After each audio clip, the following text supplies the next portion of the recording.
Welcome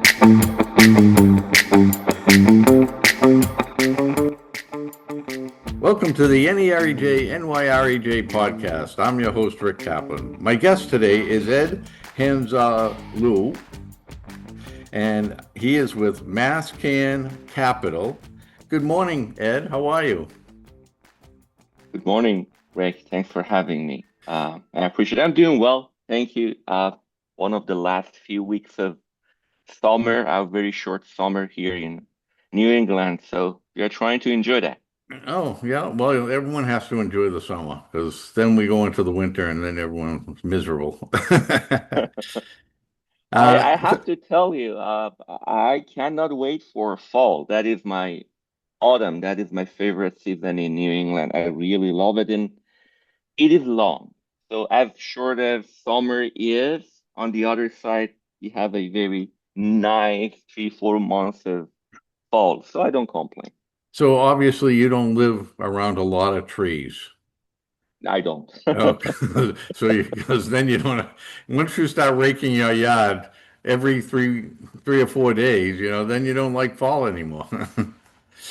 So Ed, tell me a little bit about your journey to where you are today. How'd you start and how'd you get to it? Rick, right now we are a boutique housing development firm based in Eastern Massachusetts. MassCan or MassCan Capital. We are about 2-year-old company, very small, 2, 3 people at this point. We started in 2023. But let me tell you a little bit about my background. I actually grew up in a family. My dad was a mason. He was an old-fashioned 78 years ago mason, and he grew to become a mid-sized developer later stage of his life. And I grew up in Iran, and at least in the modern recent history of Iran, we don't have a credit market, so developers are more traditional, mindset and coming that way, and it's all equity. But uh, fast forward, I studied as an architect. I was a trained architect by practice and by trade, and then I worked in construction for 10, 12 years, a few years down in Atlanta, Georgia, a handful of years in Chicago, and then about 2017, 18, I pivot slowly toward more finance side of the industry, real estate, a little bit of banking, post-COVID at Merrill Lynch. Uh, Short period of private equity and other development shop in Chicago, brokerage firm. And at early COVID, I joined Merrill Lynch Bank of America Chicago as the community development banking. I was a vice president at that CDB, underwriter technically. We were buying tax credit. And then in 2023, I joined a family office up here in New England. Dad moved me from Chicago. We landed in 2022. I apologize, 2022. And I worked with the family office for just more than a year. Unfortunately, the project we have in the pipeline faced some difficulties, mostly on the financial side. And we decided to wind down those projects for a couple of years. And if you remember in 2023, and still today, but in 2023, the new administration came on board and they've been, even today, very pro-development, pro-housing with fabulous programs from that $5 billion housing bond bill and all the way. And I felt that there is a momentum. I really, truly felt that there is a momentum in Massachusetts. And put that in perspective with some other very hot states like in Sunbelt between 2016, 17, 18 until 2021, 2022. And Massachusetts never had that kind of pace, never, to my knowledge, for the past 15, 20 years. And I had to play catch up. Now you pair that with a very pro-housing administration. All in all, I had a conviction that, this can be really a good place to think about it differently. I knew the usual suspects, the big players in the market and what is missing, and I felt comfortable. We launched MassCan Capital in late 2023, and we are becoming 2 years old later in October, November. Okay, so you've been through quite a bit in the industry. So you know a little bit about architect, you know a little bit about construction, financing, but you ended up with the financing piece of I everything. Yes, that is correct. That was my intention for a long time. I don't sugarcoat that. When you are on a technical side of the game, even if you are a senior lead project at Gensler or really a massive shop that's very heavy global, there's really a big gap between people who are doing that sophisticated engineering architecture work and the finance. These two are not the same or they don't have overlap. So coming from one side to the other, it's not going to happen naturally. And I tell people that if you decide to go after like hardcore engineering, a structural, MEP, or any civil or architectural, they take you years and years of college and thousands of hours and like 8 exams to get you, licensed architect. That's pretty much a quarter of your professional life, maybe a third of that. Think about it hardly. If you want to be in a finance investment, you don't have to start there because they don't really have overlap. For me, that was a learning curve. And I didn't really have an option. I grew up in a completely different country, a different background, and I wanted to merge this. And I learned, no, no, you cannot organically from the architecture move to banking. They're just different things. So I had to do a MBA at University of Chicago Booth between 2017 and 2019 and 2020. And that really helped me facilitate, learn what I needed to learn and, kind of catalyze this transition. But yes, your comment was accurate. I did a little bit of everything. On that note, I don't know anything about anything else. All I know is Right. about real estate construction and finance in this area. If you ask me question about it, I really don't. I spent all of my life in this area, in this sector. I'm feeling comfortable and confident in what I do. But if you ask me to write a single line of code, probably, you Now, know. do you do some of your own projects? I'm assuming you refer to construction, right? Correct. No, intentionally I don't. Or just purchasing a property? We are in a production operation site. I tell you about the projects we have in our pipeline, but for example, the one that is the closest to breaking the ground is in Fall River. It's a historic mill we are converting to residential apartments. Um, we definitely hire a third party general contractor for. Now, so when you look for someone that's looking for the financing, or if you're doing the project yourself, are you looking for these areas that are now called opportunity zones? Because now with the Trump administration, the opportunity They zones are expanded that. now back again. I definitely don't avoid it, which is a short answer. Am I particularly looking for opportunity zone? Let me take a step back. We only have two, three projects in our pipeline at the moment, right? Which comes, the construction is start over between the next 8 months and 2.5 years. Um, Opportunity zone is usually for the case that you want to move a carried interest or a profit from another equity invested, to opportunity zone. If the project we are going to start early next year, it is not in opportunities. Would that help it was in opportunity zone? Probably yes. Would that massively change it? No. Uh, But if you have a pipeline of projects or you're working with a big pool of investors that you are managing the fund constantly, that you realize the most benefit out of opportunity zone. Comparing to smaller shops like us that do one or two projects every other year. That being said, and it's very technical. Opportunity zone is very technical. Exactly what would just by being in opportunity zone, you don't realize any return. The fact is you are bringing some taxable profit to this project to basically delay that years and reduce the amount of taxability to a future date, and you realize that cash flow over the time.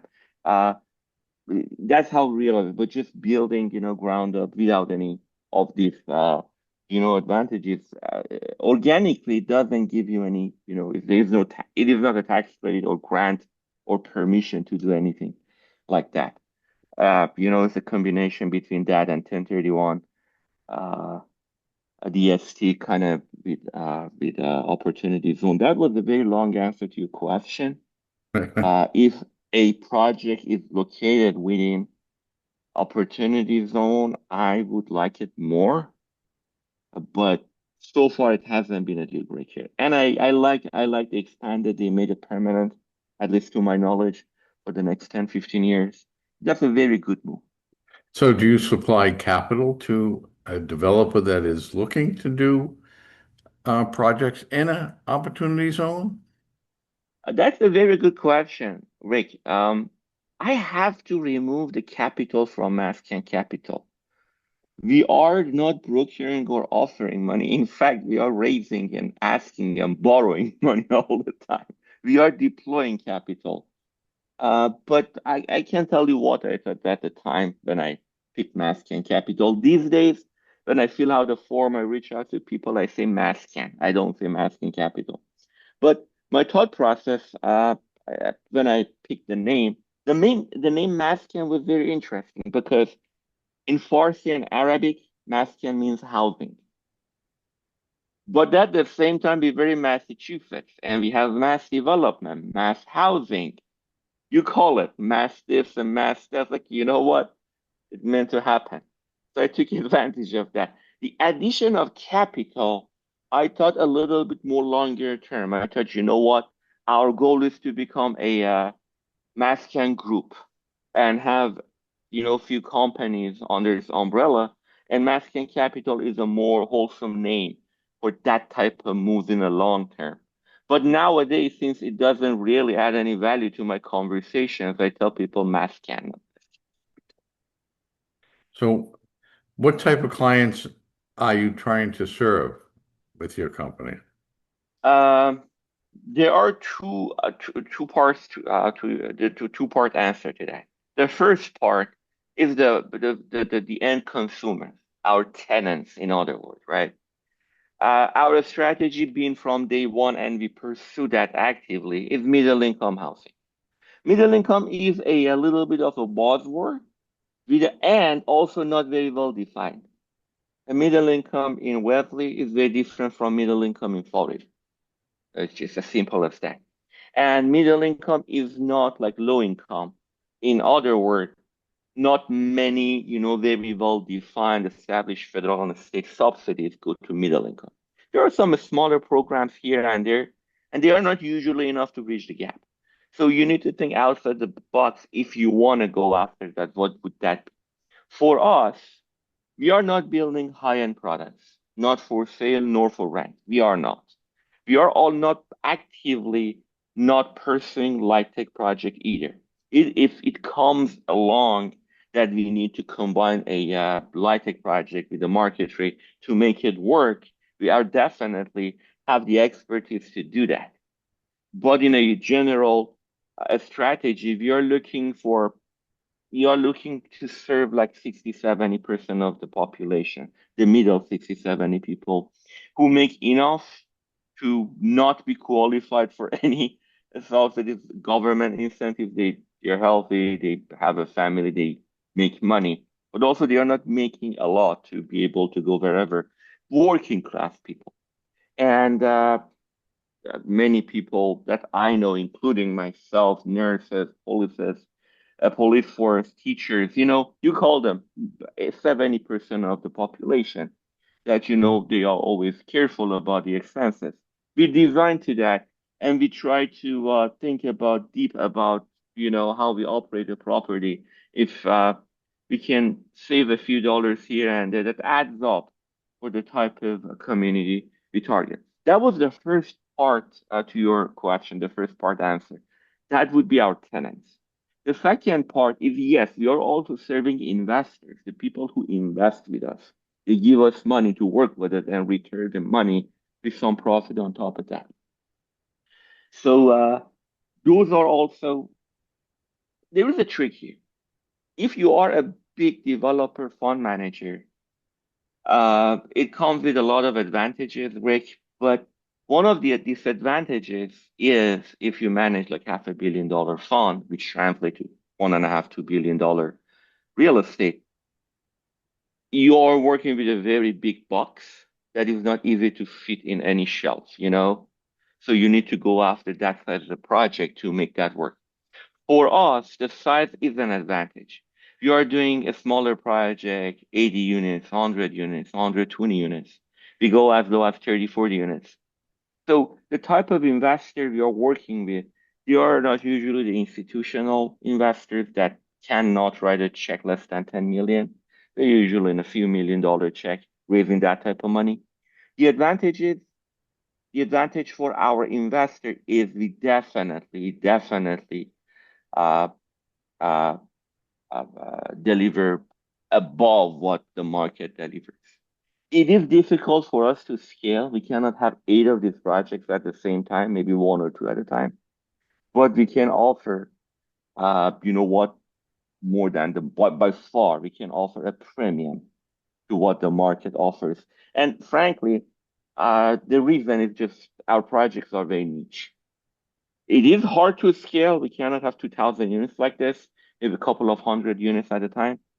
But we can offer up to, we have a much higher beta, basically, comparing to some of our competition in the public market or bond market in general. Whatever you use as a benchmark, we definitely over deliver for that. So what about single family projects? I Is that we something don't. you get involved in? I was hoping you asked this question. I really was hoping that you asked this question because we are not known for single family. I'm a big advocate of homeownership. I really am. And we cannot dig our way out of the situation without providing homeownership option to people. We have a lot of emphasis, a lot of focus going to rental programs across the income, range. Very low income, middle income, high, all of them apartment rentals. We don't really have any programs out. The only thing that builders do is single family. And the mathematics, the numbers for single family is not that complicated. You have some large builders, Ritz Company, Avalon of the world, and you know them. The usual suspects that they buy acres of land and put 2, 3, 500 units in phases. And as I said, those kind of big boxes do not go in a lot of shelves. So they are looking for that type of site, that type of municipalities to go. So you don't see many of them around. That leaves the local builders. And local builders, in order for them to work, usually they are looking at a million plus type of exit sales price for them to realize like 10, 12, 15% return on the project. And I understand that's what we do. You have to build, you need to, because most of the Massachusetts right now, which I'm really trying to contribute my portion to that, is is like 20 or 30, 40,000 square foot per lot, or sometimes more than an acre. I know areas 2 acres, 80,000 square foot. That's as of right. You put a single family on it. Some people say, hey, it's very expensive to put just one unit on that. I get that. Less is spoke about. portion when you're working with big size is the infrastructure. If you have to, clean up and do your utilities and infrastructure for half an acre or 30,000 square foot, 40,000 square foot lots, you add another 30, 40, $50,000 unnecessarily to your cost. And in order to realize, to make that work for the money, you have to put a 4,000 square foot homes on it. You don't see that many less than 2,500 square foot single family. Let me add one more thing to this. So going to single family, absolutely. We are working on a model. Hopefully next year or sometime we can get that to work. Build very small units. Very small units, I mean 1,300, 1,400 square foot. Units, 2, 3 bedrooms. And we can offer that at the price point that without any subsidies, just the market alone can support that, and we can return the capital to our investors. We 90% cracked the code on that, how to do it.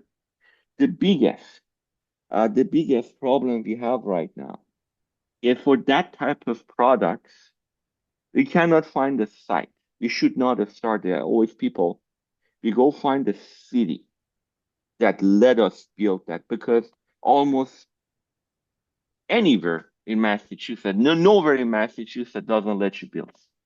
So we can get really in details and dirty on this strategy later if you want. But I'm a big advocate on that. It is in our, you know, agenda to do something with that, and we might have some news on that early next year. So you're not doing it currently, but you plan on doing it in the near future, or Yes, you you like to do it in the near future. I do. It took us a long time to figure out what to build, really. Um, the technical side of it is one aspect, but the economy side of it is the other aspect. Uh, we are true to our mission. We really want to build middle income workforce housing that people household with 100 to 150, $180,000 household income can build in our communities to buy or to rent. And these are not the people be qualified for any subsidies, nor our projects. So we want to, and it is not easy. It is a buzzword. That's why it's difficult to scale. But we're trying to see what we can do.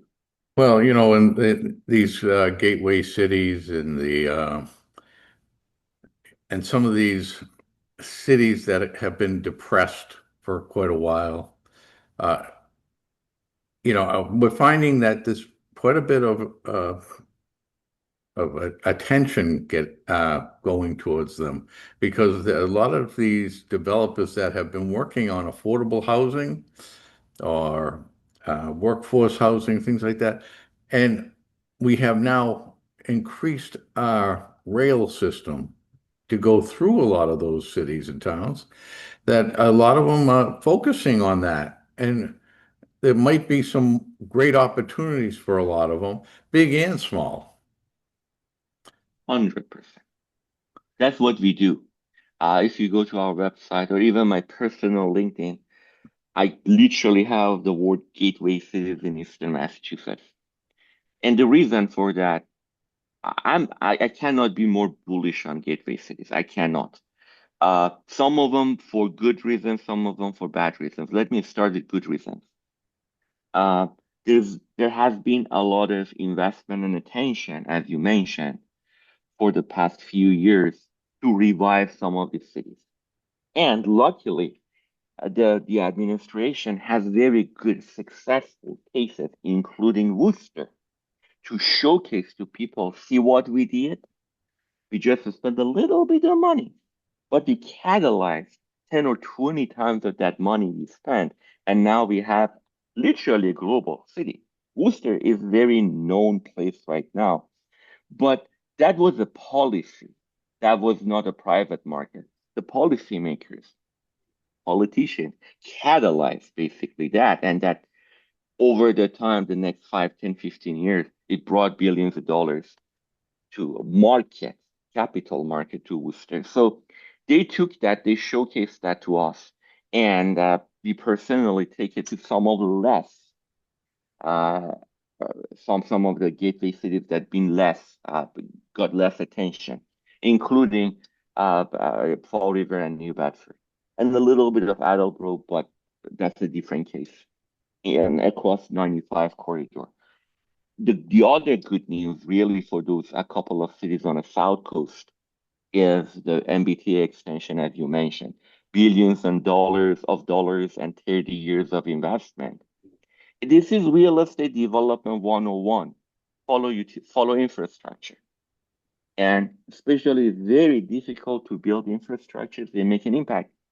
The bad news that is good for these gateway cities is, unfortunately, my beloved Boston is kind of have a hard time finding a solution for its housing problem. And over the past few years, really the problem got to a point that some companies, some individual families have slowly left Boston for some other cities within vicinity, an hour, 40, 50 miles of Boston. That contributed to Lawrence, Lowell, and all of those cities in the North Shore and the South Shore. And that goes to some of the unique cities like Fall River and New Bedford with that beautiful, beautiful bay and ocean and those amenities, natural amenities that they have.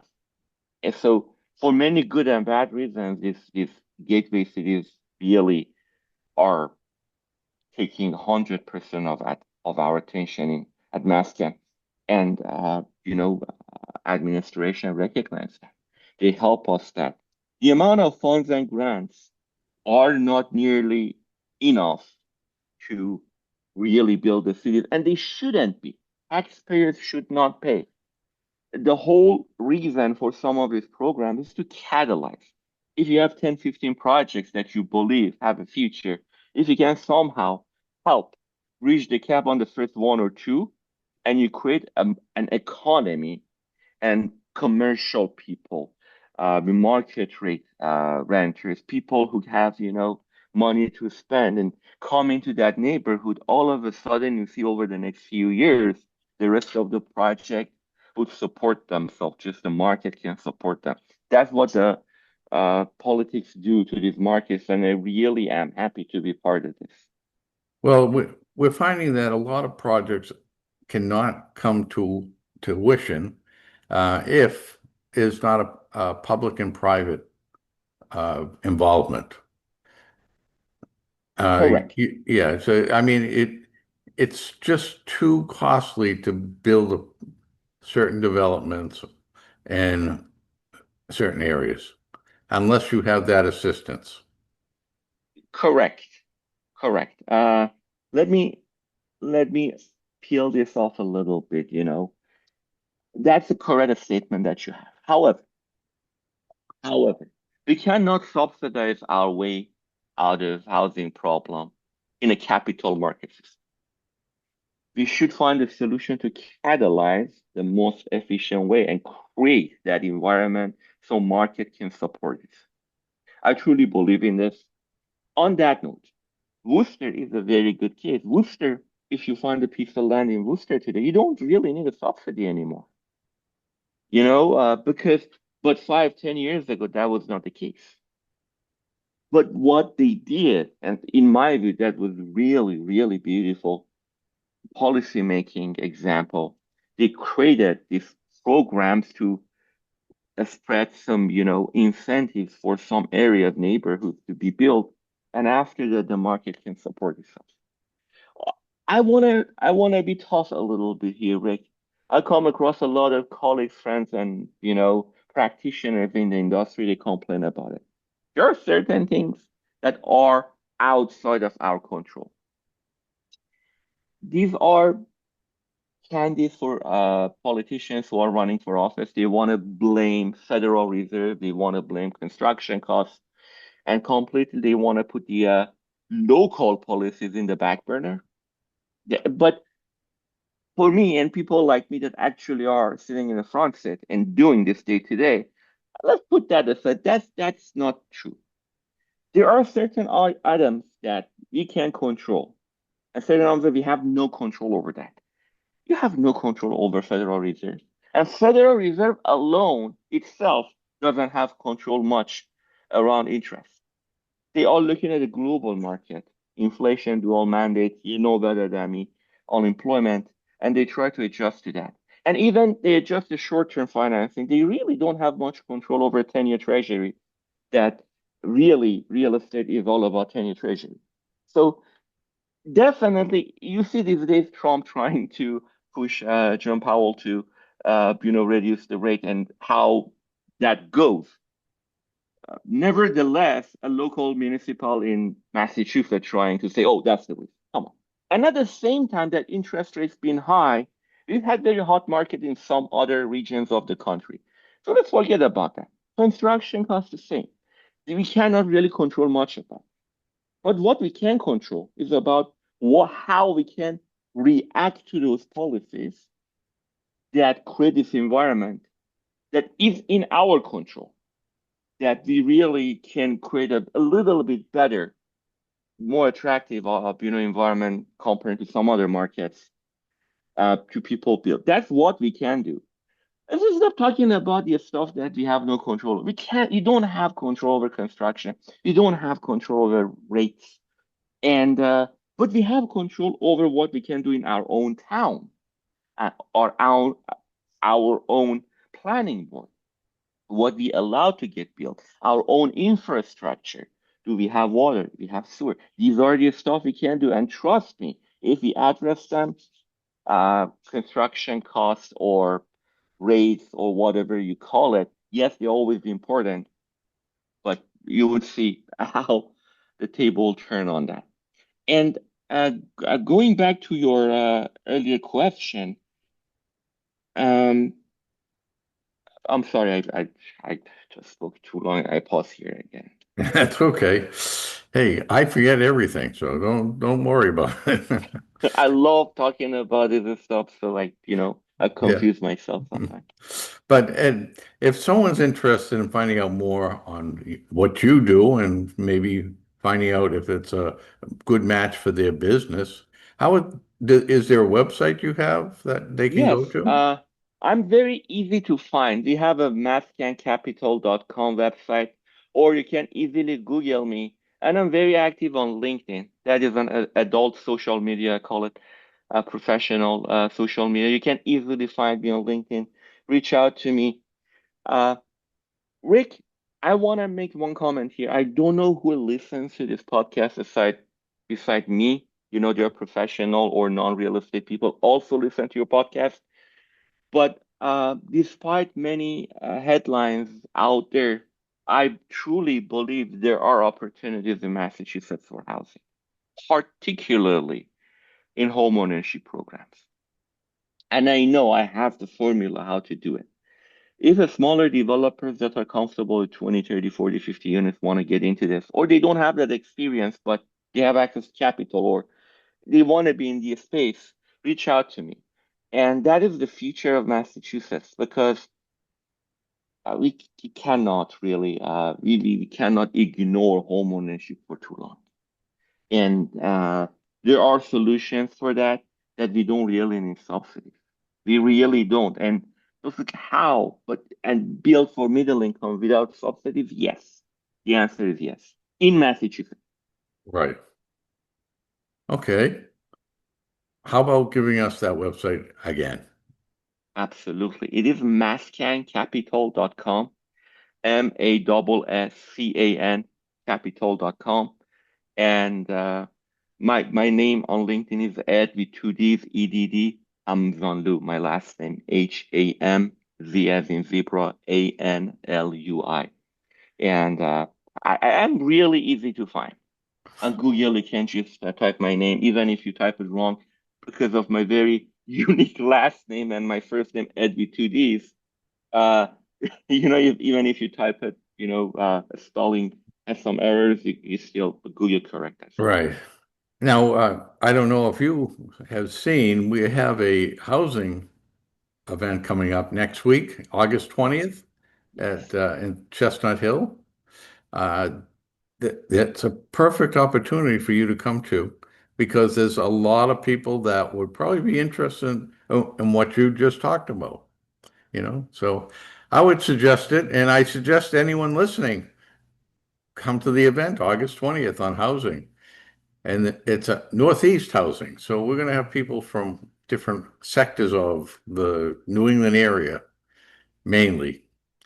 So again, Full transparency, Rick, it's been on my calendar for 2 months now. I have one commitment that day that I haven't been able to move. So that's why I haven't finalized. But I give it another shot this week to see if I can move it for another few hours and be yeah, because we have a great line of speakers and it'll be very interesting. And it's right in your wheelhouse as well. there. Again, we're talking with Edd Hamzanlui, and he is, oh, Rick, one I more want to thing. add, yes, one more thing I forgot, I dropped. I apologize. I know we want to wrap this up. You mentioned most of these when we were talking about construction costs, this and that, most of these deals don't come to fruition. I wanted to tell this, and this is very tough love I want to give to my peers and colleagues in the industry, especially who are a little bit newer or trying to get into this. One other reason that many of these deals don't come to fruition is they don't have a proper underwriting. They do not. And for some reason, I don't know why, many people start hundreds of $1,000s, if not millions, to get something approved without having a proper underwriting. Understand what you design, what it costs, what you get in your operation back. Can you finance the deal? What would be the return on your equity? What would be the affordable requirement? You can't just talk to the city. And yes, they cannot tell you the exact number, but if the city has a 15% requirement, you would be around that, underwrite that. If you don't know how to underwrite properly, pay people a few $1,000s, get that. And that's one reason that many of these deals never get built because they get approved, they go back to the market, the first reality check. And the lenders, investors, the startups like, this is a non-starter. Why did you do that? It's a tough love I give to people, but if you don't know how to properly underwrite at the level that market needs to see, lenders need to see, investors, hire someone. Pay someone a few $1,000s, not an expensive service. Have a proper underwriting. See if the deal is worth moving forward. And don't spend that 2, 3 years and thousands, hundreds of thousands of dollars. That's another reason, Rick, that many of these deals never been cooked, never been polished. Right. I pause here. Okay. Well, thank you, Ed. Pleasure speaking with you. We're talking with Absolutely. Edd Hamzanlui, and he is with MassCan Capital. And his, what if you're interested in seeing what his company is all about, and you want to go to his website, it's masscancapital.com. And I'm sure you can find out the information. You can also probably get the contact information in there as well. Again, thank you, Ed. Absolutely. Thank you, Rick, for having me. That's my honor. And I'm Rick Kaplan with the New England Real Estate Journal, and you're listening to the NEREJ NYREJ podcast. Until next time.